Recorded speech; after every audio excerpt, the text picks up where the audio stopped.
Fala, povo de Deus, abençoados, sejam muito bem-vindos a mais um podcast Conhecendo Jesus. Graças a Deus, mais uma vez, nós estamos aqui nessa mesa abençoada e eu quero já te agradecer, você que tem nos acompanhado, você que tem nos seguido, e já quero te pedir um favor, vai lá, se inscreve no canal, você que não se inscreveu, ative o sininho das notificações e faz melhor, envia para algumas pessoas, amigos, vizinhos, parentes, porque eu creio que o nome do Senhor será engrandecido. Eu creio nisso e eu creio que muitas coisas vão acontecer na sua casa e na casa daqueles que você enviar. Hoje nós estamos aqui muito alegres, contentes. Presbítero? Mais um, hein? Mais um podcast. E a gente já quer também agradecer aqui algumas pessoas que têm nos ajudado, que têm semeado nessa obra, porque eu creio que aqui é uma semente que está sendo plantada para que pessoas conheçam Jesus e o nome dele. Eu quero agradecer aqui os nossos patrocinadores, o Universo da Criança, a pastora Meire, a Bispa Kate, que tem patrocinado, que tem investido aqui neste lugar. Você que procura uma escola, né, de qualidade para o seu filho, para a sua filha, com princípios cristãos, lá é o lugar. Universo da Criança. Nós vamos deixar no vídeo ali depois o Instagram deles, vamos deixar certinho o número do contato, você entra em contato, porque eu creio que vai ter até um descontinho para você que falar que viu aqui essa propaganda no podcast Conhecendo Jesus. Também nós temos o nosso amigo, né, o Vanderlei, que ele tem o CIM, Casas e Chalés. Você que precisa construir, né, a sua casa ou fazer alguma reforma, algum tipo de reforma, você procura ele, vai estar o Instagram dele ali. Gente, é muito top, tá? O trabalho dele é profissional incrível. Mesmo. É incrível o trabalho dele e eu creio que você não vai se arrepender. E eu quero te convidar, fica atento, senta aí nesse sofá aí, ó, pega a Bíblia, porque hoje vai ser o dia que o Senhor vai falar com você. Amém? Deus abençoe a sua vida. Isso aí, então sejam todos muito bem-vindos para um bate-papo que eu sei que vai ser incrível. E hoje nós temos então a honra, o prazer enorme de receber nosso irmão e amigo Leonro. Você vai pegar esse nome, anota esse nome aí, que você não vai esquecer nunca mais. Meu amigo, seja muito bem-vindo, ele tem um testemunho incrível. Deus tem usado muito ele na área da música para se comunicar diretamente com essa geração. Seja muito bem-vindo. Primeiramente, eu quero agradecer a Deus por essa oportunidade e agradecer a vocês pelo convite. É uma honra participar desse projeto. E é isso aí, boa noite para todos. Espero que vocês gostem e que Deus está sentado aqui do meu lado, está sentado aqui nessa mesa junto para a gente poder levar essa mensagem. Amém, é isso aí, muito bom. Então, você fica até o final desse vídeo, que eu tenho certeza que vai valer a pena. Amigo, você está em casa, estamos na mesa, em família, fica à vontade, tá? Nós, então, começando aqui nosso bate-papo, nós sempre temos uma primeira pergunta que para todos os convidados nós começamos com ela. Então, a gente quer te perguntar como é que você conheceu a Jesus? Uma história longa, resumindo, eu comecei a conhecer Jesus na minha adolescência já. Eu acho um fato muito legal da minha vida que ele usa muito minha mãe, na minha caminhada. Tem gente que usa algum pastor, algum amigo, N situações. No meu caso, minha mãe foi muito usada, pastora Carla, um beijo, mãe, para me aproximar de Jesus. A gente se mudou da minha cidade natal, eu sou de Cascavel, Paraná, e lá ela já tinha se convertido. E a gente veio para Florianópolis porque ela recebeu uma proposta de emprego.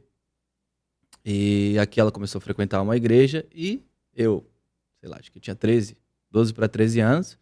E eu e ela morando aqui somente, de família sempre foi eu e ela só, aqui, o resto é tudo lá do Paraná.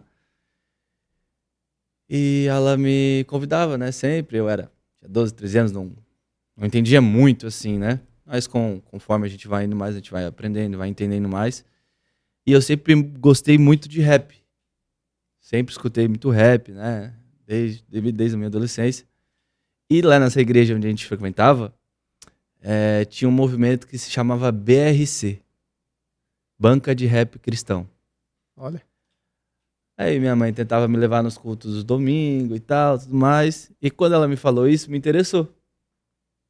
E era toda sexta-feira. E eu fui uma vez pra ver qual que era.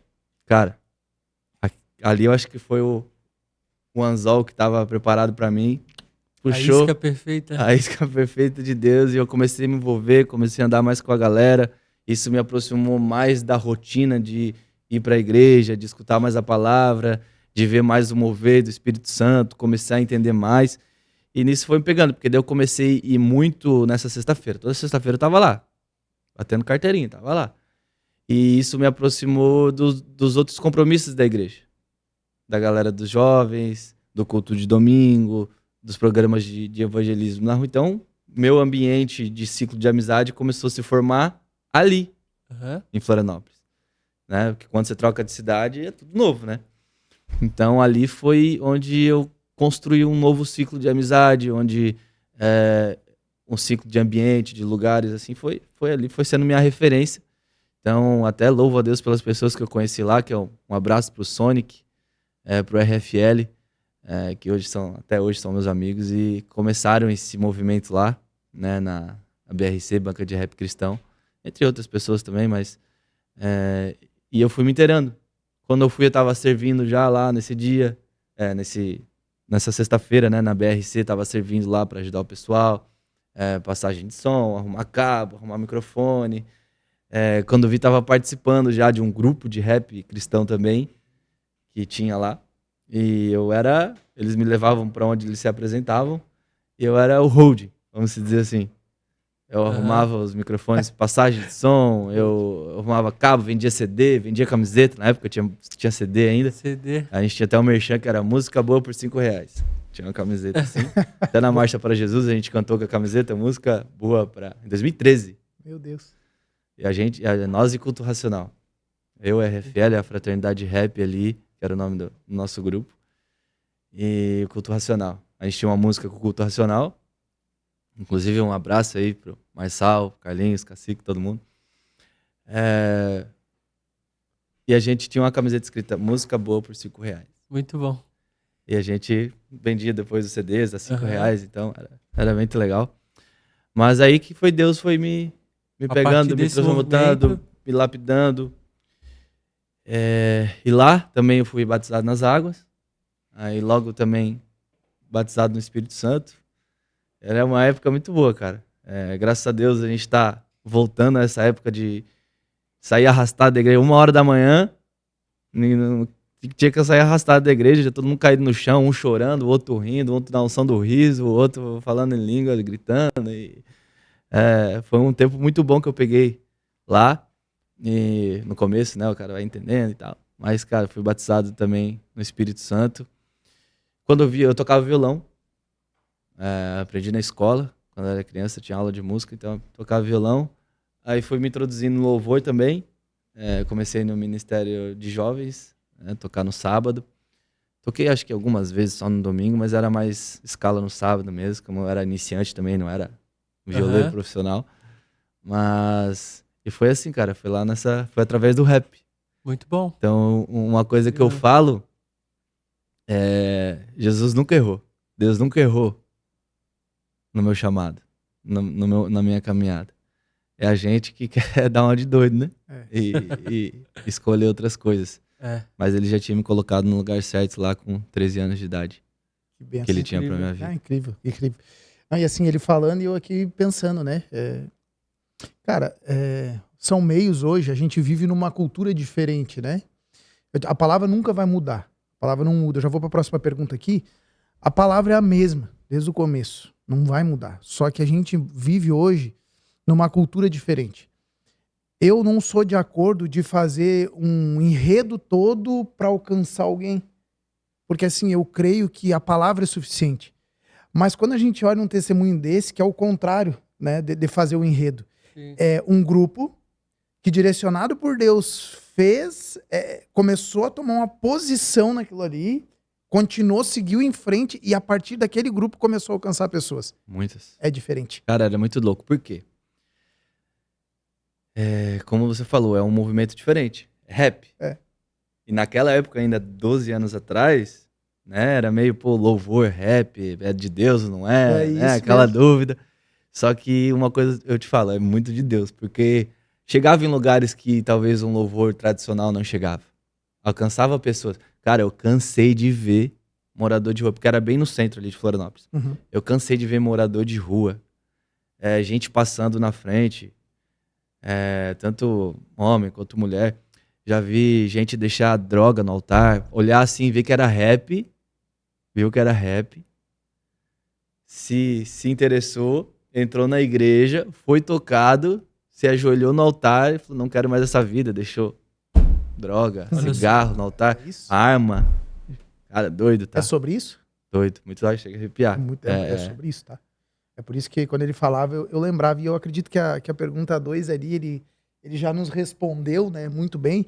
E o que eu ia te perguntar, assim, já falou para nós aqui, pro público que tá em casa, como que foi que você conheceu Jesus, né? Sim. Mas teve um tempo na sua vida que você saiu dos caminhos dele, que você se afastou acho que não é bem a palavra, assim, né? Mas vamos lá, que você saiu dos caminhos dele mesmo. Porque existe um caminho que a gente trilha, né? Com Sim. Cristo, né? E qual foi esse tempo? Sair do centro da vontade dele. Isso, realmente isso. Sair do centro da vontade dele. Não gosto de arrumar desculpas e justificativas, porque eu entendo que para tomar o governo da nossa vida, claro que é Deus que governa tudo, mas para tomar a responsabilidade para nós e atingir uma mudança significativa, a gente tem que tomar a responsabilidade dos nossos erros. A gente tem que olhar para aquilo de forma genuína, não botar a culpa no fulano, botar a culpa em ciclano, Eu era novo, claro, era imaturo ainda, não tinha muito tempo de palavra, de estrada de cristão, assim, né? Não tinha conhecimento bíblico. Era mais vivências, até porque quando a gente é adolescente ainda a gente não se interessa, vou ficar lendo a Bíblia. Tem gente que tem uns varão aí do RTTEC, você vê uns moleque de 15 anos aí já Sim. come a palavra, né? E eu era mais da vivência, da experiência, até porque eu era chegado novo ali e tal. E eu sempre fui um menino muito sonhador, mano. Meu primeiro sonho foi ser jogador de futebol. Então eu já comecei desde base, lá na minha cidade. Jogava no futsal, então já disputei brasileiro, futsal e tudo mais. E quando eu cheguei pra Floripa, eu fui fazer testes em times de campo. Lá eu também já tinha jogado em campo, mas aqui em times de base realmente. Avaí, Figueirense, Triunfo, lá de Sambaqui. Joguei um tempo no Avaí, base, né? Depois fui pro Triunfo. Fiz teste no Figueirense, não passei. Fui no Triunfo, lá de Sambaqui, fiquei um tempo jogando lá. E esse foi meu primeiro sonho, assim, de levar, é através disso que eu quero viver, levar minha carreira, meu futuro. E eu me dedicava muito, eu sempre fui um cara muito dedicado. Se eu pego um negócio pra fazer, eu dou minha vida. Eu até passava do limite, tipo, tem um certo... depois a gente entra nesse assunto, mas fazer coisas a qualquer custo não é bom. E eu fazia a qualquer custo. Por exemplo, teve uma época da minha vida, até um passado mais recente agora, que você falasse, Léo, duvido você correr 20 km de costa sem comer durante 5 dias anteriormente e na chuva, de madrugada, eu vou. Mesmo que custasse minha saúde, se fosse um propósito bom ou se fosse para me provar mesmo, eu ia. Só que não é saudável isso, tá? Sim. É bom ser dedicado, é bom, mas tem um limite. Um equilíbrio, né? E nos treinos aqui, quando eu tava jogando bola, no caminho de uma dos lugares que eu jogava, tinha uma escola de MMA. E eu sempre saía da escola e já ia pro treino. Então eu acabava chegando mais cedo. E tinha treinos nessa escola de MMA que eu corria mais cedo, um pouco antes do meu treino. Então no caminho eu parava, ficava assistindo a aula de MMA, de Muay Thai ali, Jiu-Jitsu e tal, e ficava assistindo. Às vezes até chegava no treino de futebol, porque eu ficava assistindo ali, quando via, eu passava a hora. E, cara, eu fui me apaixonando por aquilo. Fui me apaixonando. Quando eu vi, eu já cheguei na minha mãe e falei, mãe, quero me matricular numa escola de Muay Thai, de Jiu-Jitsu, de boxe, que seja. Tá bom, fomos. Tava indo levando o futebol, a BRC, o rap lá, me apaixonando e conhecendo mais ainda a música, o mundo da música, o rap e tal, da BRC, que eu cantei anteriormente. Já tinha o futebol na cabeça e tinha conhecido esse mundo do MMA, da luta. E mudei o rumo. Me inscrevi na escola de Muay Thai. Só que, cara, não era tão fácil as coisas pra mim e pra minha mãe aqui. Que a gente tava começando, uma nova vida. Ela tinha um emprego bom, só que era comissionado. Então, vendia. Tinha, não vendia, não tinha. Sei bem o que é isso. E a gente tava passando um deserto brabo, mas também que ensinou muito, né, a gente. Hoje eu vejo e agradeço por ter passado muita coisa, porque eu sei que me preparou pra onde eu preciso chegar hoje, né? E entrei nesse mundo da luta, cara. E fui, me dedicava, como eu falei, me dedicava, dava vida, treinava. Todo dia que tinha treino eu tava. Então, essa dedicação começou a chamar a atenção dos mestres da academia. E chegou um tempo, depois acho que de, sei lá, 6 meses, 7 meses, eu já tava me destacando nas turmas, já tava puxando aula junto com o professor já tinha me pegado de pupilo. Foi muito legal. E chegou um tempo que eu não conseguia, minha mãe não podia mais pagar a academia, a mensalidade da academia. E eu cheguei numa mestre super triste, falei, cara, a condição da nossa família tá assim, assado e tal, não quero parar de treinar, mas também eu não vou ter como pagar. Aí meu mestre falou, vamos lá no dono da academia, que é a academia do Thiago Tavares, né? Ele é lutador do UFC, era, né? Agora vive médico. Daí chegou ele, no sócio dele, eu cheguei e falei, o meu mestre explicou minha situação pra eles. Ele falou, cara, vamos fazer o seguinte, na recepção já tem um, na mesma situação que tu. E a gente botou ele na recepção, como pra ganhar um salário, pagar uma mensalidade e tal, e não deixar de treinar, porque o moleque era bom também, tinha um grande futuro. A gente consegue te colocar pra limpeza. E eu, com 15 anos, como eu falei, eu fazia qualquer coisa pelo sonho, né? Pra poder alcançar aquilo. Falei, demorou. Então, toda vez do treino antes e depois, eu chegava mais cedo pra dar um check na academia. Só tinha, de compromisso, só tinha aula. Então, eu podia ficar, sei lá, do almoço, pós-almoço até a noite. Depois ir embora de ônibus, já era. Então, eu limpava a academia, limpava os tatames, limpava banheiro, limpava tudo. Em troca de poder treinar. Aí eu comecei a participar de campeonato. Só que o que aconteceu? Esse fator de me limpar me aproximou mais ainda da academia. Porque eu ficava mais tempo lá ainda. Mais tempo. Então eu acabava criando mais amizade, acabava os mestres me olhando mais. Aí quando eu vi, cara, entrei pra equipe profissional. Aí não precisava mais limpar, entrei pra equipe como atleta deles, né? Já entrei, ele já tinha parceiros lá, colaboradores, patrocinadores, então já entrei com alguns patrocinadores, né? De suplemento, de equipamento, né? De coisas de dinheiro para poder pagar inscrições e tal. Então eu comecei. Daí automaticamente eu tive que entrar em outras modalidades. Que eu sempre tive no Muay Thai. Muay Thai era a minha paixão. Sim. E daí tive que fazer boxe, tive que fazer jiu-jitsu, tive que fazer MMA cardio, que seria o cardio, assim, no mundo da luta, né? Então era de sexta a sábado treinando. Dividido as modalidades ali durante a semana. Sábado era sparring. E tinha muito lutador do UFC lá, cara. Tinha o Santiago Ponzibili que passava lá, tinha o Ivan Batman, tinha... Só nomes renomados. O Thiago tava... Então, às vezes, eu era o menorzinho de lá. E quer ver quando era o meu mestre.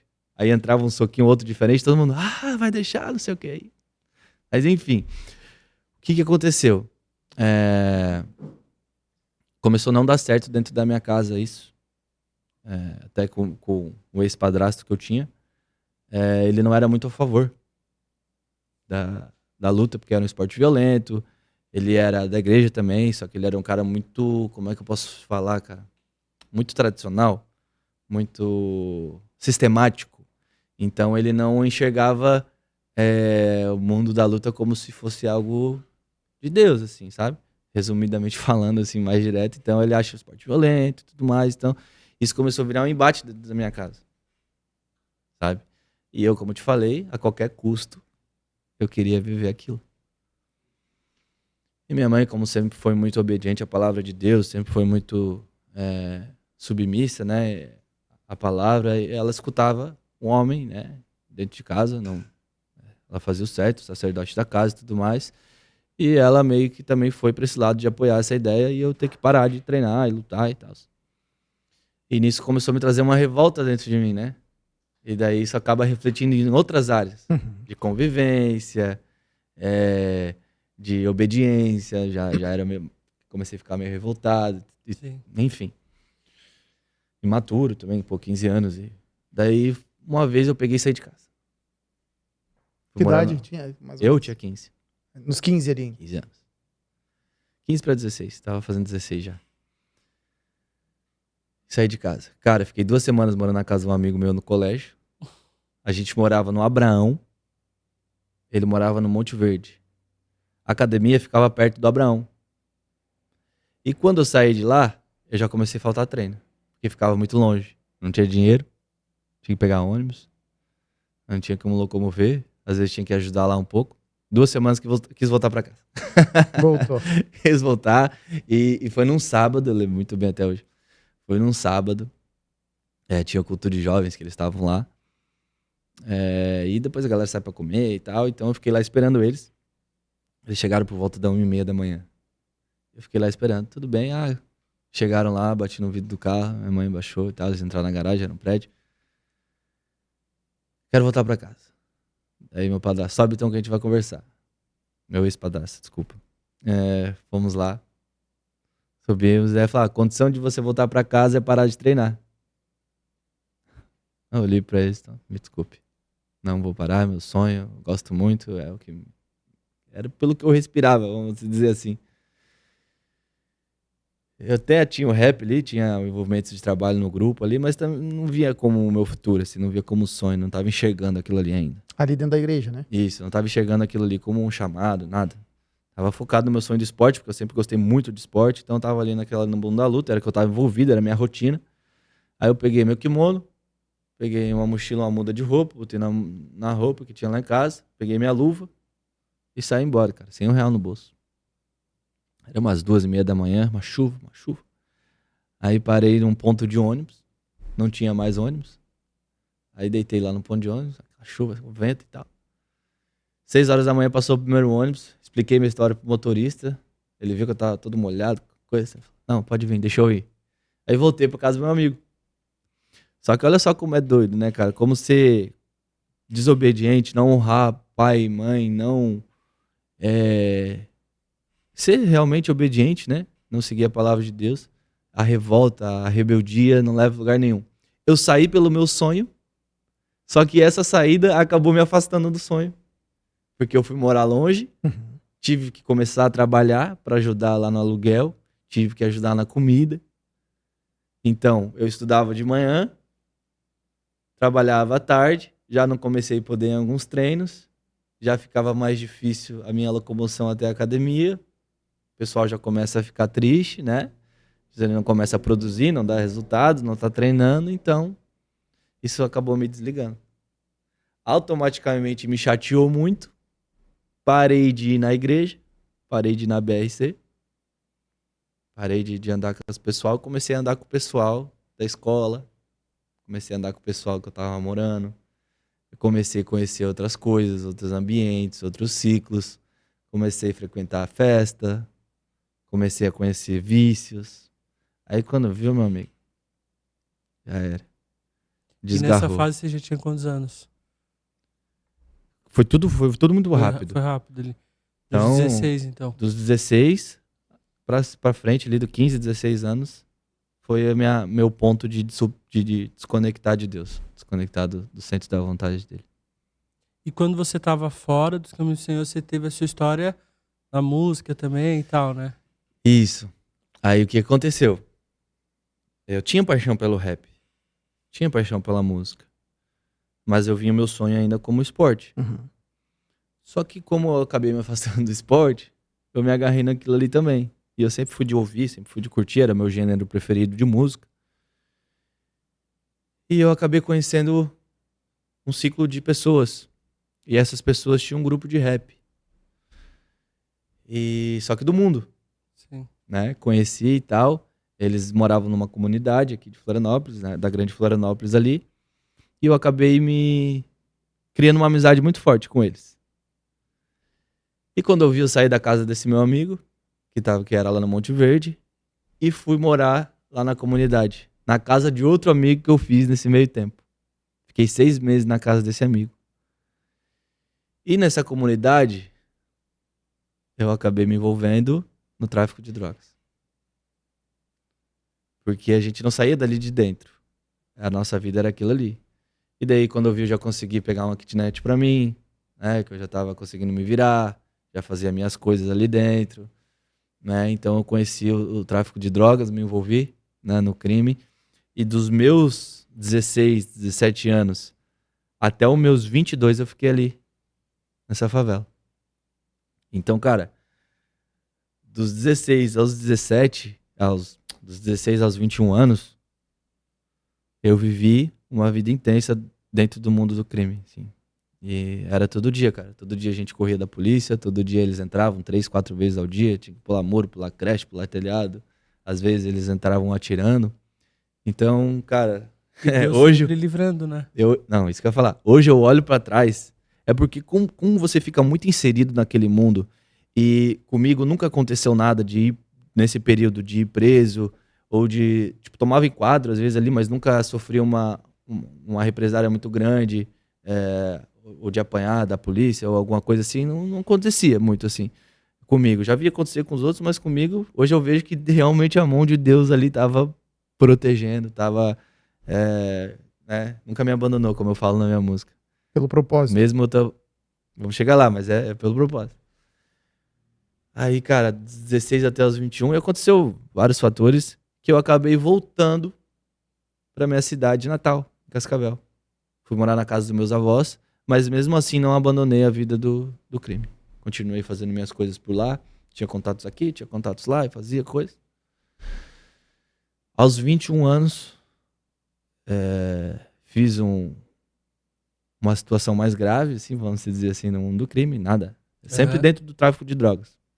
Fiz uma coisa meio interestadual, envolvendo envios de avião, coisa arada e tudo mais. E no dia 21 de maio de 2017, a Polícia Federal bateu na minha porta. Com mandato, né, com provas, com tudo. Não tinha o que negar, não tinha como negar. Estava escrito no meu processo. Impossível a negação do delito. Então foi ali que eu fui o mandato, ali eu fui preso no 21 de maio de 2017.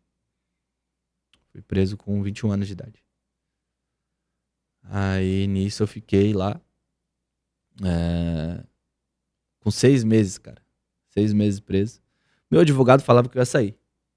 Que eu era réu primário, réu confesso, menor de 21. Ia ser enquadrado como só de transporte, coisa arada assim. Ia ser um tráfico privilegiado, que eles falam lá, que ia ser algo mais leve, uma pena mais leve, por ser réu confesso e tudo mais. Uma série de benefícios que tinha. E que no máximo, do pior dos cenários, eu ficaria 6 meses. Eu podia a qualquer momento de recorrer de algum processo ali, alguma ação que o meu advogado entraria, que eu ia sair por conta desses fatores. Cara, nada, deu 4 meses, 5 meses, 6 meses, nada, nem audiência. 6 meses, o que acontece na cadeia? Quero ver se dá certo. Se envolveu mais ainda. Rebelião. Eita.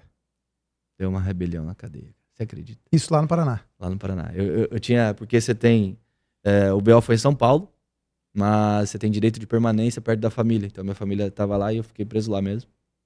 A juiz até queria que eu pegasse minha pena em São Paulo, porque o delito foi em São Paulo, mas eu tinha essa lei que protege que a permanência perto da família, você fica lá. Cara, 6 meses. Deu a rebelião. Cena de filme, cara. Cena de filme. Eu tava no pátio, quando eu olhei pra cima, o guarda já tava rendido.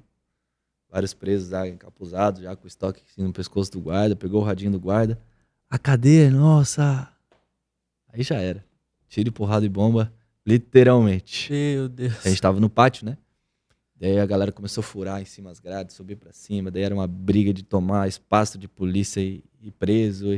E tiro pra tudo que é lado, e bomba de efeito moral, gás de pimenta. Cara, foi... Mesmo assim, nesse momento, dos males, comparado a tudo que aconteceu, cara, não sofri quase nada. Claro que tem o psicológico. Sim. Tem a raiva que às vezes toma o cara, assim, né? Eu tive minhas indas e vindas com Deus lá dentro, porque às vezes a gente se frustrava e não entendia o plano dele, né? E, cara, mesmo lá dentro, no primeiro dia que eu fui preso na delegacia, eu olhei para aquelas grades, me pendurei assim naqueles palitos assim, e falei, cara, isso aqui não é para mim. E lá nesse dia eu decidi, nunca mais eu vou fazer nada envolvendo isso, né? O tráfico de drogas, crime, nada. Isso não é pra mim. Ali eu entendi que não era pra mim. E você perguntou que nesse tempo eu fiquei no mundo do rap também. Uhum, então eu criei um grupo, né? criei um grupo de rap, era eu e mais dois, um que cantava comigo e um DJ. E eu comecei como eu falei, eu sempre fui me dedicado. E eu me dediquei nisso, me dediquei muito nisso. E eu acabei começando a me destacar também. Então, comecei a abrir shows de grandes nomes, daí, né, do mundo da música circular, grandes shows, eventos para 2.000, 5.000, 10.000 pessoas. Lá na minha cidade, como é menor, foi mais fácil de pulverizar, então eu tocava em todas as casas de shows, daí comecei a tocar na região, comecei a tocar no Brasil, comecei a conhecer pessoas mais influentes, mais gravadoras, estúdios, pessoas, MCs, sempre no mundo do rap, do funk. Acabei indo para São Paulo a convite também de uma gravadora, fiquei um tempo lá em São Paulo, né? Uma gravadora bem, bem famosa, GR6 ali. Tinha um DJ deles que me viu num show lá em São Paulo e falou, cara, vem pra cá, vamos caminhar junto. Me deu casa, me deu alimento, me deu oportunidade de show. Fui lá, fiquei um tempo lá em Guarulhos, em São Paulo. E comecei a me destacar, então eu vivia entre o rap e o crime. Rap e o crime. Então, cara, eu tinha, sei lá, quando eu fui preso tinha mais de 10 datas de show marcadas. Então, mesmo que não era o certo, eu era um moleque sonhador que tava vendo o sonho do rap acontecer, uma coisa que eu tinha lá desde criança e as coisas acontecendo. Só que ao mesmo tempo que acontecia, não acontecia. Porque eu sempre tava nos melhores shows, eu sempre tava com os caras brabos já do lado, assim, com milhões de acessos, eu sempre tava em gravadoras importantes. Só que não dava aquele boom que a galera estoura, famoso, televisão, tudo mais. Não, cara, não passava de uma coisa. Uhum. Certo. E eu começava a me frustrar. Mas por que não acontece? Eu tô aqui do lado dos caras, eu tô aqui no polo, eu tô aqui numa gravadora que tem artistas gigantes, tô aqui no estúdio com caras gigantes. E não ia. Então eu tentei. Então, só que eu nunca deixava a esperança morrer.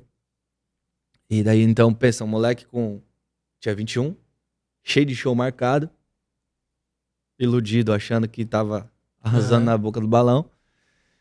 E aquela gana ali de querer fazer acontecer, e eu preso dentro daquela cela lá e não podia fazer nada, então eu via aquilo ali, via aquela situação, e naquele momento eu entendi, cara, quando anoiteceu, o que acontece lá dentro da delegacia? Que antes de presídio, você fica uns 3, 4 dias na delegacia, assim. Um culto. Chegou um pastor lá, assembleano.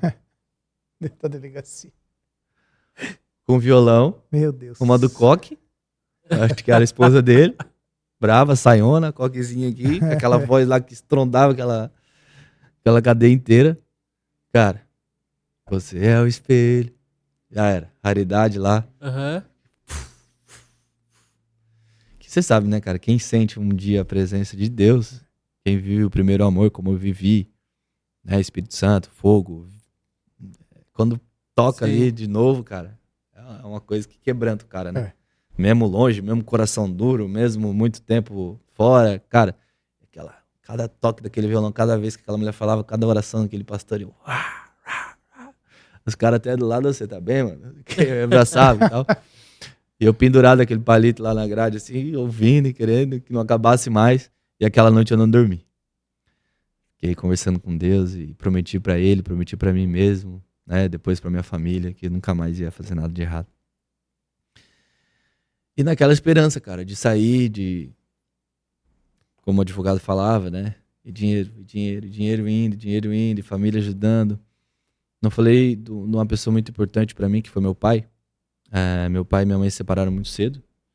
Eu tinha quase 2 anos, acho 2 a 3 anos. E meu pai foi embora para os Estados Unidos. Então eu fui voltar a ver meu pai agora em 2024. Eu não tinha lembrança dele. O nosso primeiro encontro real, assim, fora de bebê, foi agora em 2024. Uhum.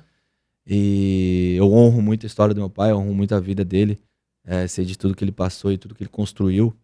Né, eu fiquei muito tempo magoado com ele, né, porque era imaturo e não entendia as coisas, mas hoje eu vejo que quem sou eu para julgar um homem que foi atrás da vida dele lá nos Estados Unidos, que já era um sonho dele, e de vez de olhar, me abandonou, não sei o quê. Eu olhava um tempo assim, mas porque era imaturo e criança e muita coisa que eu ouvia. Mas hoje eu honro a história dele, é um grande homem, né, eu enxergo essa atitude dele de ter ido atrás do sonho dele, porque se fosse eu no lugar dele, talvez faria isso também. E nessa época que eu fui preso, ele me ajudou muito. né? Com grana, com apoio, o que eu precisava, ele estava lá. Graças a Deus, hoje ele vive uma vida bem legal lá nos Estados Unidos. Trabalhava em 3 empregos, hoje tem uma empresa dele lá, enfim. E só que vai, cara, vai dinheiro, começa a acabar, começa advogado pedir mais. E é um custo para manter o cara lá dentro. Que a família vai, leva sacola, leva comida, visita. Minha avó e meu avô, cara, meu Deus. Porque minha mãe continua aqui. E minha avó e meu avô que ia lá, velho. Os velhinhos, 70 anos, 80 anos, me visitando na cadeia, que lá cortava o meu coração, velho. Eu sofria. Mas eu sofria mais pelo que eu via eles passando. É uma humilhação pra eles, né? Cara. E ao mesmo tempo, eram eles que me davam força.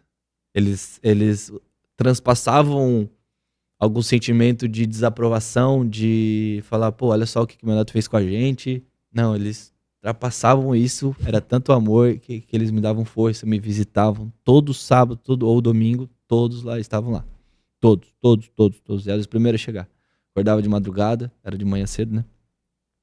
E levava, fazia o que tivesse que fazer, cara, pra me dar um apoio lá dentro, sabe? Minha mãe também vinha daqui de Florianópolis, ia lá uma vez no mês me visitar. Então era custo pra tudo, era um impacto pra tudo, era muito choro, era tristeza, cara, tristeza. Mas lá dentro eu acabei me aproximando muito de Deus. E nisso aqui, ó. Só que não era essa aqui não, né? Essa aqui tá linda hoje, era aquela azulzinha. Azulzinha. Não tem? Aqui às vezes só tem só o Novo Testamento. A do bolso. Sim. É do bolso, cara. E Salmos. É. Tem Salmos, acho Salmos, que não também. Salmos. Não lembro agora. Se é naquela ou na outra Tem, azul, que é o tem. tamanho desse. É menor que esse aqui. É. Que a gente ganhava lá dentro. E acabei me aproximando. Mas como eu falei, né? Tive minhas indas e vindas com Deus de, tipo, não entender o plano dele, porque ia sair, mas não saía. Nessa, cara, a minha audiência, a primeira audiência foi com 1 ano e 2 meses. Meu Deus. Aí aconteceu a rebelião, a cadeia ficou destruída, ficou inabitável. A gente passou 4 dias de rebelião. E a gente trocou de presídio. Só que nessa troca de presídio, a gente foi para um presídio que se chama Penitenciária Industrial. E essa penitenciária industrial era a única que tinha ali perto e a única que tinha vaga. E era muito difícil acessar, até pro preso, era difícil acessar, porque lá tem muita oportunidade de trabalho, tu consegue receber salário, tu consegue remir a tua pena. Então só ia presos com um comportamento muito bom e que já estavam em final de pena, alguma coisa assim. Tinha que ter condições pra ir estar lá. Sim. Só que era muito melhor, cara. Tipo, você saía da cela, você tinha mais tempo fora, você ocupava mais tua cabeça, você conseguia ganhar um dinheiro e a família receber. E olha só, então, esse fato muito ruim da rebelião acabou me levando para um lugar melhor. Deus trabalha muito bem. E lá, por N fatores, por bênçãos de Deus também, eu consegui um trabalho muito rápido. Trabalhava numa fábrica que tinha lá dentro, que era de MDF. Chegava só a placa do MDF lá, e dessa placa tinha o processo todo até chegar numa caixinha de joia, numa caixinha de remédio, numa caixinha de guardar coisa, assim, Sim. de tudo, cara, de tudo, tinha de tudo. E desde lá fazia tampinha, fazia estampa, parafusava, cortava a placa, tudo fazia lá. E eu comecei a conseguir ajudar minha família lá, né, comecei a remir a pena, enfim, muito bom. Mas todo santo dia eu carregava uma esperança de o guarda abrir aquela porta e falar, Léo, arruma tuas coisas. Tá indo. Tá indo embora. Nada. E nada. 1 ano e 2 meses depois veio o resultado da audiência. Veio minha mãe e meu avô me dar a notícia do resultado. Filho, eu já tava 1 ano e 2 preso. Você vai ter que ficar 5 anos preso. Tua pena veio em 12 anos, no 2/5. E 2/5 de 12 anos era 4 anos e 8 meses. Com sorte, você sai com 4. Falei, não é possível. Ali eu desabei. Minha mãe desabou, todo mundo desabou, era na visita, né? 1 ano, cara, e 2 meses esperando. Todo santo dia aquela porta abrir.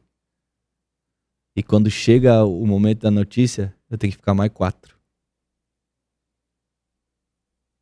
Pensa. Ixi, aí. Eu fiquei desolado, assim, fiquei sem palavras, não conseguia. Não tinha reação nenhuma. Aí fechou, né, cara? O cara não tem o que fazer. Tem que pegar força, tem que dar um jeito. Daí lá dentro também tinha cultos. Olha. As igrejas tinha Deus e Amor, tinha Assembleia, tinha Universal, tinha várias placas de igreja que iam lá, pegava e no sábado eu retirava pra igreja. Então isso começou a me fortalecer também. E, cara, eu fiquei na cadeia 2 anos. Demorou 2 anos. Meu advogado entrou com uma como é que é o nome? Entrou com uma ação lá, um papel lá pra Brasília. E a mulher achou que era a juíza que julgou, achou que foi uma pena muito forte pra mim, muito grande, né? Ela foi muito rigorosa Sim. e baixou. Minha pena caiu, resumindo, minha pena caiu. E se fosse pra pena que ela me deu, a juíza de Brasília, eu teria que ficar só 10 meses. Eu fiquei 2 anos. 2 anos. Mas tudo tinha um propósito. Antes de ir preso, eu tinha arrumado uma briga no mundo do tráfico. E eu tava sendo ameaçado de morte. Na semana que eu soube que o cara botou um menor de idade pra me matar lá na minha cidade, eu fui preso. Doido.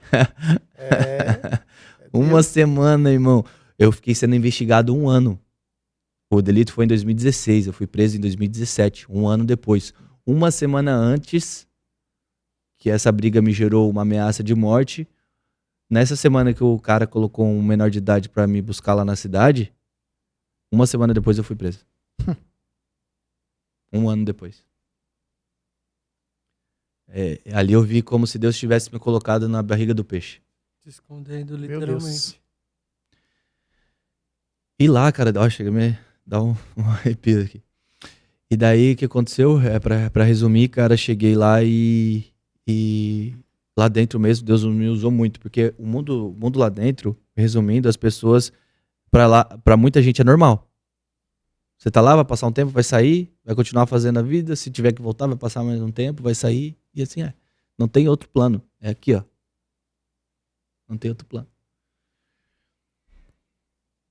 E eu conseguia, porque eu já tinha decidido no meu coração que eu nunca mais ia fazer isso. Então eu já tinha outro caminho, eu já queria seguir outra coisa. E eu via eles falando aquilo, eu falava, não, mano, vamos lá na igreja com a gente sabe, se inscreve lá, vamos lá. Então Deus me usava de certas formas. E numa visita lá, chegou um pastor. E nessa visita ele tocava violão e sentava a roda assim, a gente ficava abraçado com as famílias. Esse pastor chegou em mim e falou assim, não precisa chorar não, mas vá. Deus tem um grande plano na vida desse menino. E os cadeados vão se abrir. Meu Deus. Cara, veio essa petição de Brasília. Tinha um programa na rádio que era a Voz do Presidiário. E as famílias mandavam áudio no WhatsApp, eles passavam áudio das famílias. Meu avô chegou e falou assim, depois de 2 anos, eu vou na rádio escutando 9 horas da noite. Filho, teu Amara saiu. Qualquer momento você pode ir embora. Mano, pra quê? Todo mundo da cadeia escuta esse programa. Todo mundo espera o rádio. E eu era muito querido lá dentro, porque eu era amigo de todo mundo, sempre tentava trazer força, né? Então a galera gostava de mim. A cadeia inteira tremeu, cara. Todo mundo batendo. Que era assim, né? Quando um sai, o pessoal comemora. E saí. Saí, nunca mais fui pra esse mundo do crime. Uma semana depois que eu saí, liga um amigo meu, que trabalhava comigo nessa vida errada, falou, Léo, você acredita que 1 semana atrás eu resolvi aquela tua treta lá? Acabou. Já tá tudo certo. O cara não tem mais nada contra ti, não quer. 1 semana antes eu saí, 2 anos depois. Aí eu entendi por que eu não saí antes. Sim. Cara, é doido, velho. Doido. Eu paro pra pensar e nem eu acredito. Aí tá. Só que eu não voltei a ter uma vida com Deus quando eu saí. Eu não fazia a vida errada, comecei a trabalhar, só que também frequentava festas, fumava maconha, usava drogas. Fiquei 6 meses ali de boa em casa, depois já era.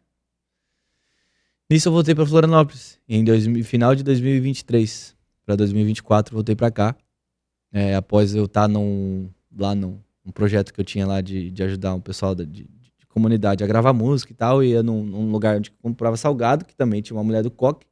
Toda vez que eu ia lá, ela escutava, tava com a Bíblia lendo e o radinho escutando música. Só corinho.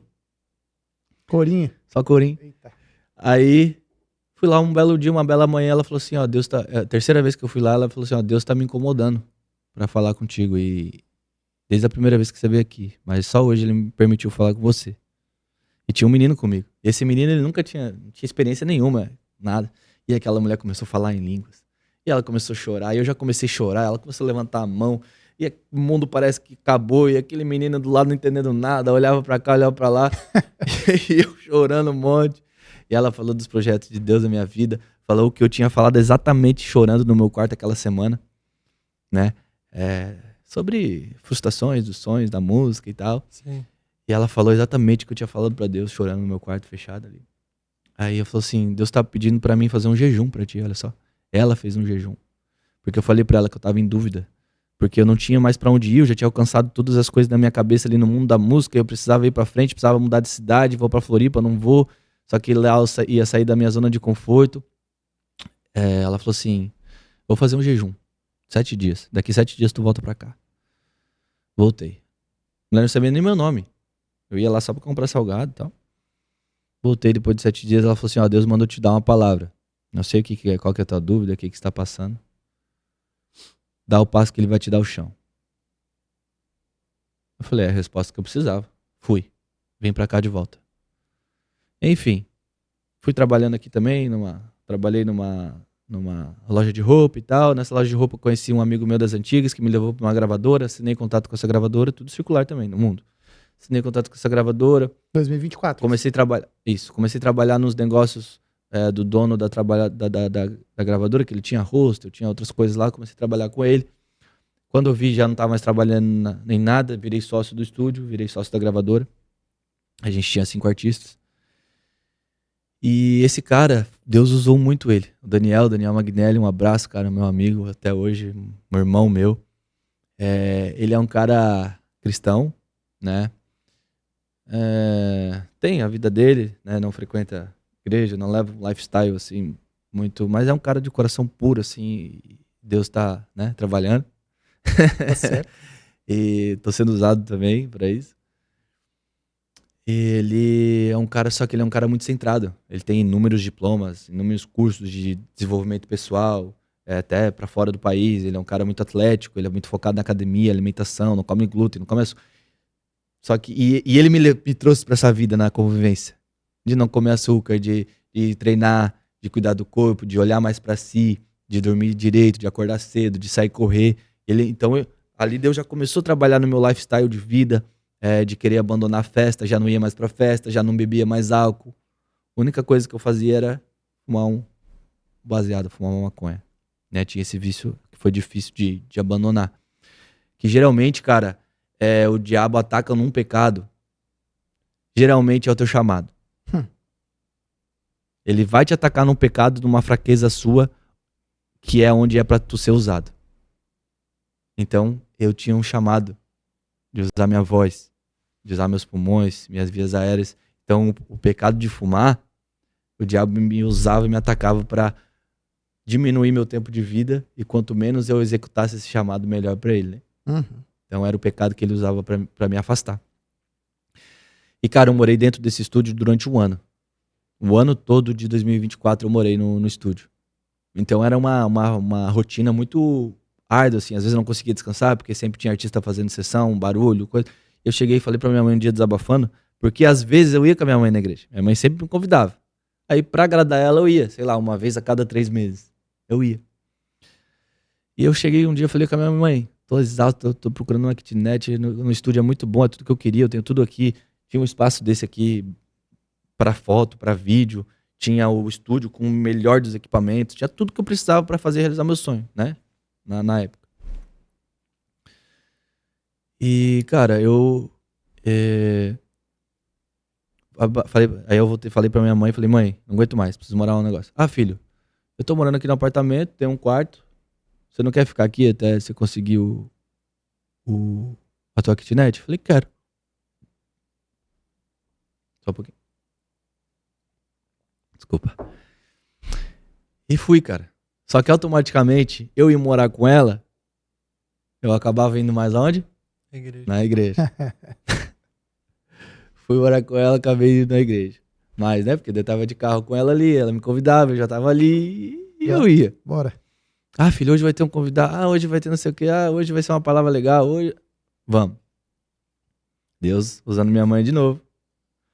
Aí fui, cara. Cara, a minha mãe, a pastora Carla, ela orou 12 anos Uau. sem desistir.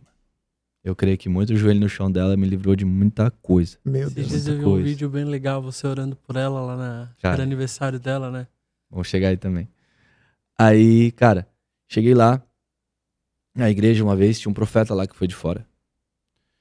Acabou o culto, normal, o profeta voltou pra sala do bispo, ele ia arrumar as coisas dele, acho que ia direto para o aeroporto. E esse cara manda me chamar lá, na salinha. Minha mãe veio do nada lá, tava com a minha noiva na época, a minha namorada ainda, eu acho, que hoje é minha esposa.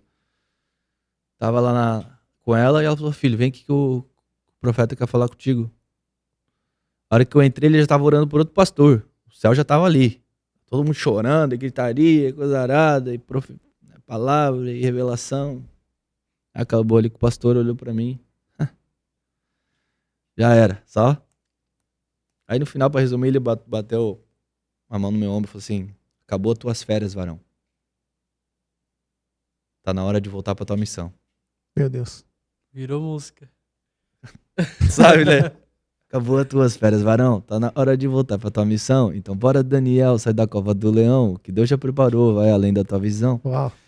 Então o Léo também, o pastor Léo, um dia deu uma palavra muito forte pra mim quando eu fui lá na frente orar. Ele falou, Léo, agora a fonte de criatividade mudou. A tua fonte da tua criatividade mudou. Essa palavra...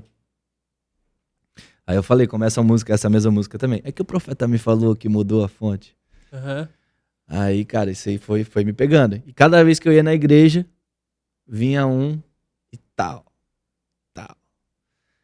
Aí nesse dia desse último, foram 4 vezes que aconteceram isso. Aí nesse dia do último, eu cheguei em casa, fui sair, cheguei no culto, saí dar uma volta sozinho pra pensar assim, porque aquilo lá me impactou muito. Falei, tá bom, Deus, entendi. Ali naquela hora quebrantou meu coração, mano. E vamos entregar. E no próximo culto o Bispo Júnior já fez a apelação lá. Eu fui pra frente, voltei pra Jesus e foi, cara. Resumindo, melhor decisão da minha vida. Fiquei 12 anos fora dos caminhos de Deus. Nada me trouxe. Só que em São Paulo agora, em 2025, um mentor, um grande amigo meu que Deus usou também, botou na minha vida pra me transformar, cara. Foi um instrumento de Deus assim, o Odair Barros e o Rafael Ramos Portela, 2 mentores que eu carrego até hoje comigo, homens de Deus, meu Deus, maravilhosos, me deram grandes oportunidades, Deus colocou na minha vida para eles me treinar mesmo, de uma forma que eu não consigo nem explicar, assim, cara. Foi um ano que eu vivi com eles, assim, de puro treinamento, sabe? E chegando, só fazendo um adendo, quando eu voltei para Jesus, eu abandonei tudo da vida passada. Excluí meu Instagram. Meu Instagram já tinha 10 mil e poucos seguidores, que era meu antigo nome artístico, era Léo Máfia, por conta de um grupo que eu tinha que era Máfia Dogs. Não era nada por causa de crime, máfia, era por causa que era um grupo. Aí eu queria botar o nome do grupo, porque era mais pessoas, Máfia Dogs. Aí meu nome, quando se separou o grupo, eu fiquei nome artístico Léo Máfia. E cara, eu não queria mais esse nome. Eu já tinha mudado meu estilo de música, eu tinha mudado, falava mais de coisas boas, de visões e tal, mas não queria mais. Falei, cara, mas tem muita gente aqui, muita coisa que eu preciso deixar por enquanto e excluir. Tá. Começar tudo de novo. Aí cheguei no meu mentor, no Odair, e falei, cara, preciso trocar de nome. Meu nome é artístico, eu vou continuar fazendo música, só que agora é pra Deus. Tá, vamos lá. O que tu pensou? Pegamos uma caneta e fomos fazendo lá. Oramos primeiro, vamos embora. Eu pensei em Leão. Por causa de Leão. Um dos motivos do meu nome ser Leonardo também foi uma vez que minha mãe, quando foi me ter, foi por causa de Leão, que ela gostava e tal. Foi. Aí tá, botamos Leão. Aí eu não queria ser muito Leão. Não tinha como ser Leão, né? Podia ser, mas não... Daí tinha a ver com Leão de Judá também, aquelas coisas todas. Aí eu falei, Leão. Em espanhol, Leão. E botamos lá, Leão. Cara, mas eu não sentia paz. Deus não confirmou no coração, sabe? Quando você não é isso ainda. Aí ele me ajudou. Ele falou, vamos lá. Seu propósito agora, seu chamado trocou. Agora você vai honrar a Deus com o seu chamado. Honrar, Leon. Daí separamos Le e a palavra honrar. Aí ficou Leonhar. Lie, se fosse botar o H, Leonhar. Então hoje, o meu nome é Leon, por causa de Leon, de honrar, de Léo. E hoje, Deus, eu lhe honro com o meu talento, Uau, que com a demais. minha, com o meu chamado. Então, eu honro, hoje, que minhas músicas, eu honro a Deus com elas. E que Deus me use também para levar, através das minhas músicas, os meus testemunhos. É isso que eu peço e busco a cada dia mais a Ele me usar para isso. Então, é por isso que é Leonro. Bacana. Agora entendemos, né, pastor? Agora sim. Não tem como esquecer, né? Agora não. Leonro Deus com o meu talento e tal. Então, por isso que foi Leonro, mas foi algo de Deus também, ali um momento que foi um momento espiritual ali com o meu mentor, que ele me ajudou. Cara, em São Paulo, agora dia 25, em 2025, eu fui para uma imersão. E lá nessa imersão era desenvolvimento pessoal, porém era com base cristã, né? Totalmente com base cristã, mas era desenvolvimento pessoal, enfim. E no final dessa imersão teve um culto, Olha. onde a promotora do evento tinha, sei lá, 60 pessoas. Deus falou pra ela, leva todo mundo pra tua casa. Tinha uma piscina na casa dela, tinha um pastor lá, o pastor Ítalo Ribeiro. Tinha o pastor lá, tinha a Suzana Chinadade também, a missionária Suzana Chinadade estava lá também. E ela levou todo mundo pra casa dela. Resumindo, 23 pessoas se batizaram. Meu Deus. Você vê, se ela não tivesse obedecido, né? Ela falou, como é que eu vou levar 60 pessoas? Ela morava dentro de um condomínio em Alphaville, que é cheio de regra, cheio de coisa. Os caras botam, a segurança ela bota até drone pra ver se tem, verificar barulho, verificar essas coisas. Quer saber? Vou levar, Deus tá mandando, foi. Não aconteceu nada de multa, foi tudo certo. Cara, 23 pessoas se batizaram. A missionária Suzana Chinadade, ela fez um culto lá. No meio do culto, aquela mulher, ela tem ligação direta. Tem umas pessoas que tem uma ligação direta, Tem. né? Tem um fonezinho com Deus lá tem um miczinho lá em Deus e um fone aqui no ouvido, né? Comunhão. Aquela testemunha dela, 4 atestados de óbito ela tem. Pensa. Ela tem. Chegou lá no final do culto, me pegou também. Cara, ela falou, tudo que eu contei aqui pra vocês, desde o meu 1 ano de idade, desde a luta, desde do colégio, desde a saída de casa, desde a prisão, tudo ela falou. Só que a primeira coisa que ela falou foi uma coisa muito forte. Até quero deixar um beijo pra minha esposa, Alicia Prudêncio. Tem um grande chamado na vida dela também, uma voz linda. Ela fez uma cirurgia, onde ela tirou os 2 ovários. Em fevereiro de 2025. Agora fez 1 ano a cirurgia. E, cara, o nosso maior sonho era ter nosso filho, né? Nossa filha. E a primeira coisa que essa profeta falou, ela chegou assim em mim, botou a mão na minha barriga. E minha esposa aqui em casa, aqui em Florianópolis, eu lá em São Paulo. E tava acabando o culto, fui dar uma olhadinha no celular. Falei, mas eu cheguei em casa. Aí 10 minutos depois, acabou o culto, a Suzana veio. Falou, ó, Jesus está visitando a tua casa agora. Meu Deus. E trazendo cura. Aí botou a mão na minha barriga. E o que antes não gerava, agora vai gerar. E Deus vai trazer um presente pra você e pra sua esposa logo, logo. Meu Deus. Cara, ali eu já desabei. E daí depois ela veio ainda com a minha vida toda. Meu Deus. Escada. Aí tá, ela chegou, mas ela falou assim, filho, ainda Deus me mostra um ponto de interrogação na sua mente. Mesmo depois de tudo isso que a gente conversou aqui, Deus me mostra um ponto de interrogação claramente na sua mente. Que era isso, eu tinha dúvida do que fazer. Será que eu continuo focado no meu trabalho agora, que era o que estava me sustentando? Será que eu sigo o meu propósito? Será que é levar meu testemunho? Será que é cantar? Será que não é cantar? Será que não é levar meu testemunho? Será que, sei lá, de outra forma? Eu estava muito em dúvida. E mesmo ela falando tudo aquelas coisas, que foi muito bênção, né? Confirmou muitas coisas, não tinha resolvido essa dúvida na minha cabeça. E eu fiquei, às vezes o cara fica meio assim, né? De não querer ser chato, de não querer ficar pedindo tudo. Ela mesmo falou, Deus me mostra um ponto de interrogação na tua cabeça. Aí eu falei pra ela, falou assim, meu filho, não existe jeito. Você não vê eu? Deus me usa pra curar, Deus me usa pra profetizar, Deus me usa pra pregar, Deus me usa pra cantar. Não existe jeito. O final é um só, o objetivo é um só. É ganhar almas, é trazer as pessoas pra perto, é fazer conhecer o nome dele. Então deixa Deus do jeito que ele quiser. Acaba com essa tua dúvida na cabeça. Aí ela foi falando. Não sabia nem meu nome ainda, né? Deus vai te usar pra pregar em presídio. Deus vai te usar para salvar MC. Deus vai te usar para pregar em prostíbulo. Daí, cara, eu falei, não. Então, você vê, nas minhas áreas onde eu mais fiquei afastado de Deus, Deus hoje está me usando para levar meu testemunho para. Ela falou assim: e tu voltou para Deus em outubro do ano passado, né? No final do ano passado, quando Deus tirou as escamas dos teus olhos. Agora Ele vai te usar para tirar as escamas dos olhos das pessoas que estavam igual a você. E sabe mais de uma coisa? Isso não é o melhor, ela falou assim. Tudo isso que você viveu foi Deus que quis. Não é que Ele permitiu, Ele quis. Eu falei, como assim? Aí eu já fiquei indignado. Como que Ele quis que meu pai fosse embora quando eu era criança? Saísse de casa quando eu era 15, fosse preso. Aos 12 anos, eu não contei aqui, mas eu tive uma suspeita de leucemia. Foi o meu primeiro milagre que eu obtive na minha vida. Eu tive que passar um tratamento de 3 meses. Em 2 semanas, a médica chegou e falou no hospital, falou assim, não sei, a medicina não sabe explicar, mas teu filho tá curado, pode ir pra casa. Aí, falou disso também. Falou tudo, cara. Aí eu falei, como que tudo isso que tu falou e que eu passei, Deus que quis assim? Aí, sabe o que ela falou? Quem tem chamado tem que ter testemunho. Quem tem propósito tem que ter história.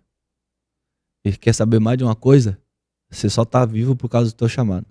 Não era nem pra você estar aqui mais. Você só tá vivo, Deus só te preservou por causa do chamado que Ele te chamou pra essa nação. Aí, cara, daí ali foi... Eu já tinha voltado em 2024, já tinha decidido, mas ali foi o... Pá, assim, ó. Falei, tá bom. Ali que eu entendi a minha missão.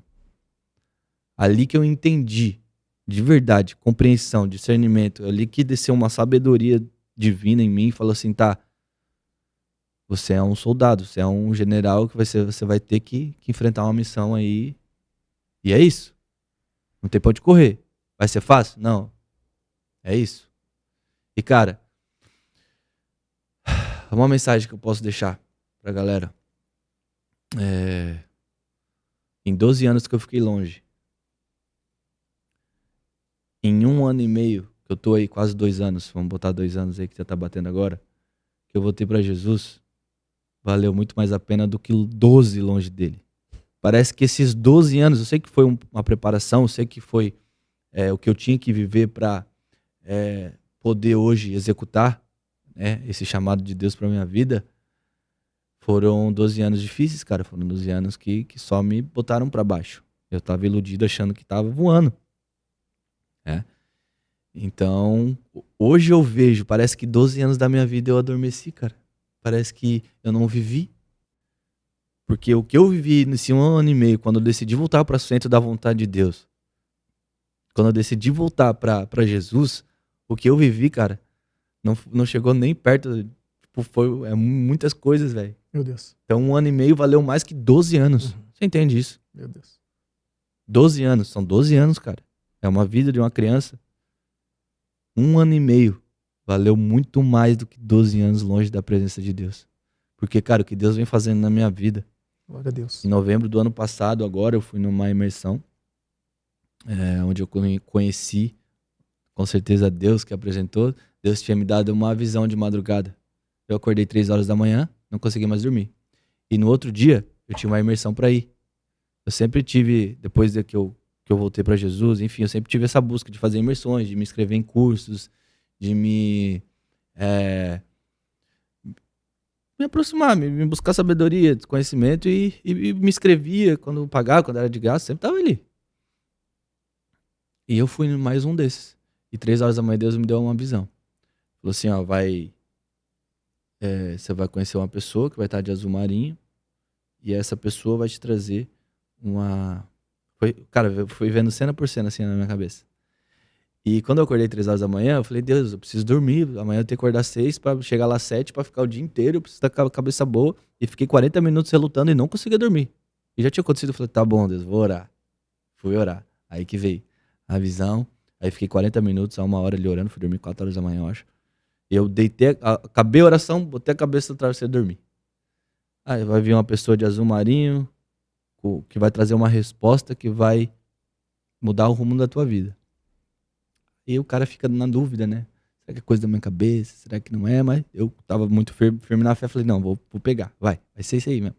Porque às vezes o inimigo quer confundir a gente, né? Sim. Não é isso, é coisa da tua cabeça, não é? Fui lá. Cara, deu meio-dia. Começou um pessoal antes pra preparar o cara que ia vir. E entrei na sala, tinha 60 pessoas, assim, eu acho, 50 pessoas. Ninguém de azul marinho.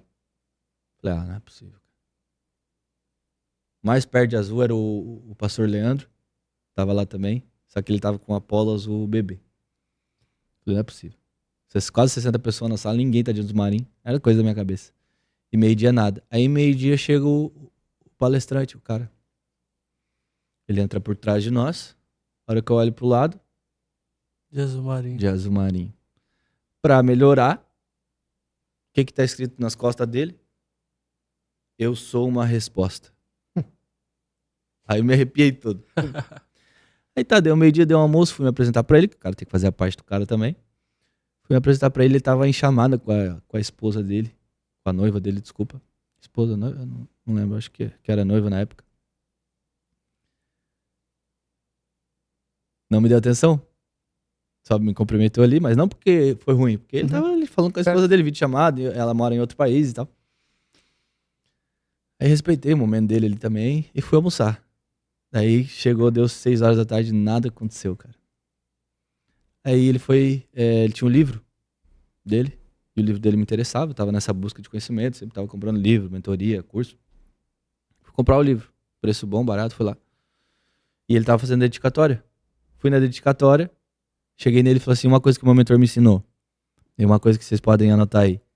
Sempre que você tiver com uma pessoa de um nível espiritual maior, ou profissional, ou alguém que já chegou onde você quer chegar, faça perguntas.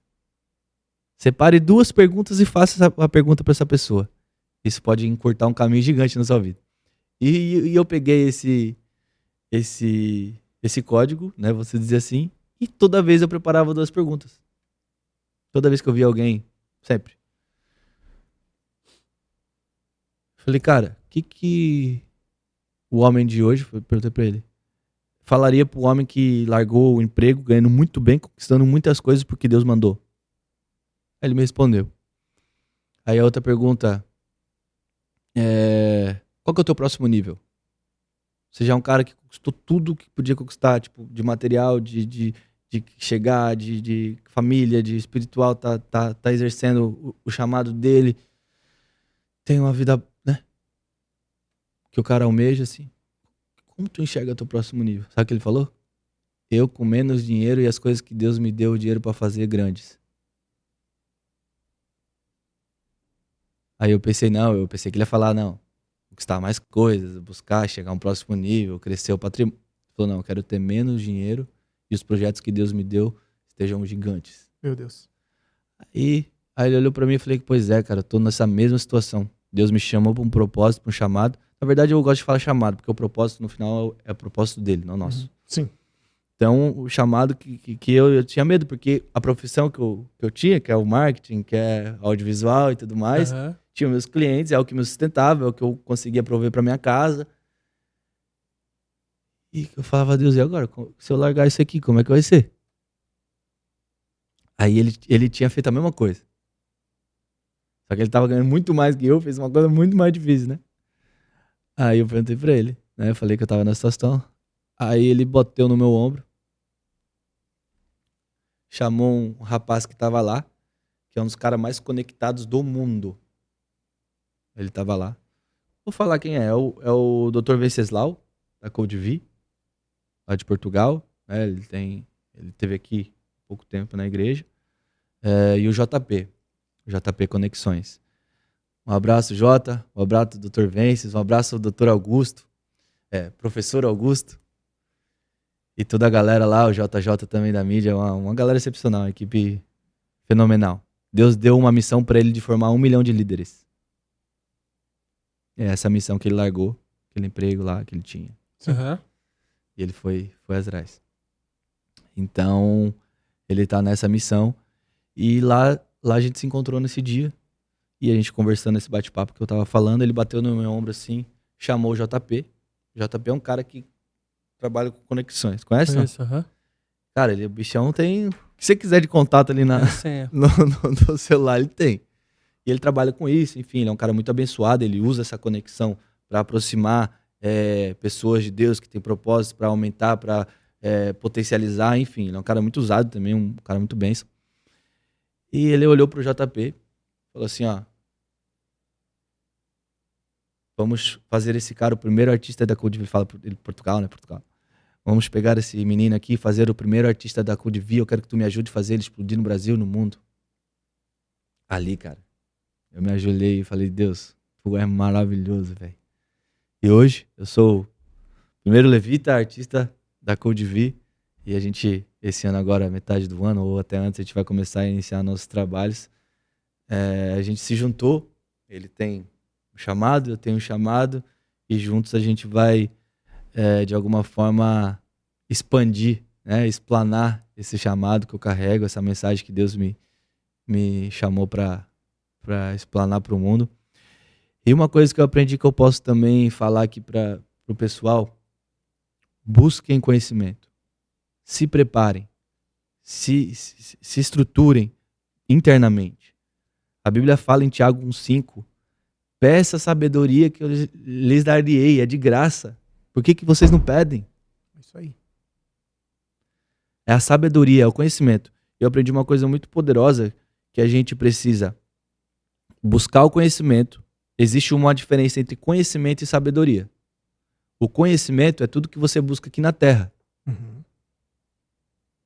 É tudo coisas terrenas. Por exemplo, é um curso que você fez, o que teu pai e tua mãe te ensinaram, a tua escola, a tua faculdade, teu trabalho, coisas que teus amigos te falam de experiência. Isso é conhecimento. Você está buscando, você está lendo um livro, você está lendo a Bíblia, você está buscando conhecimento. E esse conhecimento, depois do conhecimento, você tem que buscar o quê? Discernimento. Sim. Depois desse discernimento, aí que você acessa a sabedoria. Que a sabedoria, o conhecimento vem da terra, mas a sabedoria vem do céu.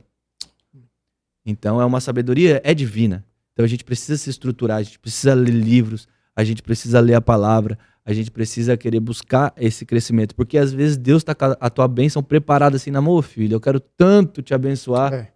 Tudo que você está pedindo eu quero te dar, mas só que se eu te dar agora é capaz de eu te perder. Então a gente precisa se capacitar, a gente precisa se estruturar, a gente precisa estar pronto para o que a gente quer, para o que Deus tem para nossa vida, né? É igual aquela mulher falou para mim um dia, dá o passo que ele vai dar o chão. Sim. Jesus não chegava, quando vocês, por exemplo, quando vocês viram a passagem de Jesus aqui na Terra, ele não chegava curando. Okay. Pode ir. Ele chegava curando. Ele não chegava curando, desculpa. Ele perguntava se a pessoa queria ser curada. Sim. Então a gente precisa fazer a nossa parte também, mano. A gente às vezes joga muito nas costas de Jesus, né? Claro que é tudo por ele, claro que é tudo pela permissão dele, claro que... Então o que a gente tem que fazer? Se aproximar do centro da vontade dele. É isso aí. E eu entendi que a gente não precisa de... Cara, é importante ambiente, é importante network, é importante contato, é importante. Só que não é o mais importante. Sim. O mais importante é buscar a presença dele, é estar cheio da presença dele, Verdade. é estar com o Espírito Santo, porque é através dessa direção de presença interna de Deus que você vai pisar no lugar certo, que você vai conhecer a pessoa certa. Então, é isso. E agora, já que vocês falaram muito nesse podcast, eu quero perguntar para vocês, qual é o próximo nível de vocês?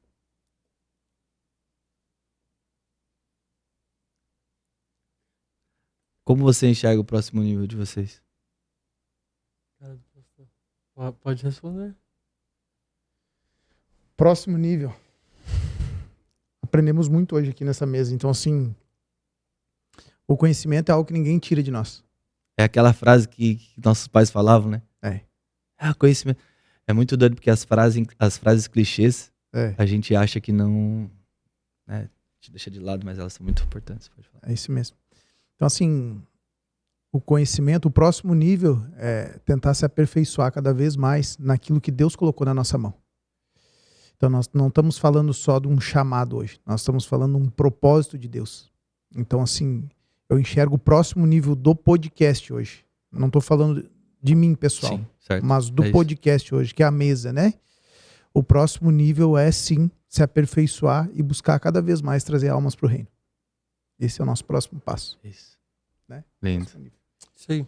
A produção fez um sinalzinho ali que nosso tempo já foi. Passa muito rápido. Passa né? muito rápido. Nós Passa vamos ter que muito fazer uma rápido. parte 2. Posso falar Pois só mais é. uma Parte coisinha? dois. Aham. Meu próximo lançamento. Né? Pode falar, por Meu próximo favor. lançamento. E pra você ver, né, cara? Deus une pessoas. Hoje eu trabalho com o Casagrande, que é o Fábio Casagrande. Quero deixar. Big House, tamo junto. Ele é um dos maiores produtores hoje, falando de números no mundo Sim. gospel. Né? Ele trabalha com Nesk, 2 Metros, Victim, Bruno Ramos, toda a rapaziada lá. E Deus me conectou com ele de uma forma incrível. Já fui na casa dele, ele já veio pra cá. E a gente já tá preparando aí lançamentos. Um cara muito brabo que eu conheci também é o Lucas, um dos pioneiros aí do Trap Gospel. É o nosso próximo lançamento, o primeiro lançamento de 2025, o nome da música, 2026, desculpa, é a música Apocalipse, produção do Fábio Casagrande, e no dia 10 de abril vai estar disponível em todas as plataformas digitais. Uma coisa muito legal que a gente fez, que o Casa fez na produção, é pegar um louvor que é muito conhecido, que é o louvor Apocalipse da Damares. Ah, A gente fez um bem bolado ali. Legal. E vocês vão ver aí como é que vai ficar. E é isso, quero deixar um grande abraço pro meu bispo, Bispo Júnior Galvão, minha liderança, Pastor Léo, minha mãe, minha avó, meu avô, minha família toda, minha esposa, maravilhosa.